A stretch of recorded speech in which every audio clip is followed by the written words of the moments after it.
Governor, under the Adult Survivors Act, there was a filing against former Governor Andrew Cuomo by Brittany Commisso. She was a former aide. And you were mentioned in that filing. Commisso writes that she was removed from her executive chamber front office, et cetera, to the demeaning task of answering telephones in the lieutenant governor's office, until moved into other offices, including loss of overtime, ostracism, etc. Wondering what's your response to that?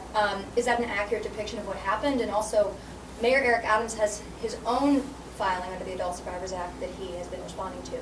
What do you make of these two lawsuits?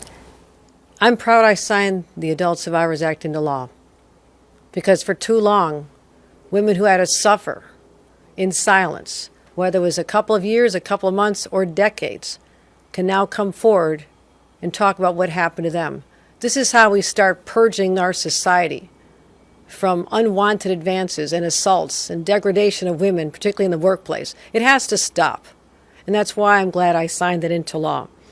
Sexual assault is unacceptable, always will be. With respect to the filing related to the former governor and the accusations against him, I simply have to say the reference to us is inaccurate, because as lieutenant governor, I had no control over where individual workers in the chamber were placed. And that was a decision made by other individuals. So we did not have control over that. And have you had any contact with Ms. Commisso or her lawyer? No, Okay. no. And then another question. There's a bill, the non-compete bill that you have yet to sign pertaining to, it's passed in the legislature.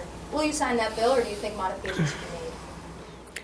You know I don't comment on specific legislation ahead of time, but I'll tell you one of my values and my priorities is to protect low and middle income New Yorkers.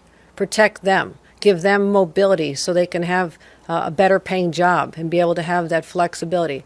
I'm not so worried about the very wealthy, well taken care of Wall Street hedge fund finance, top paid lawyers. They can take care of themselves. The other thing I have to balance is making sure that we don't drive businesses from our state, because it isn't a competitive environment. So if I'm looking out for workers, the best way I can look out for workers is to make sure they have a job to go to.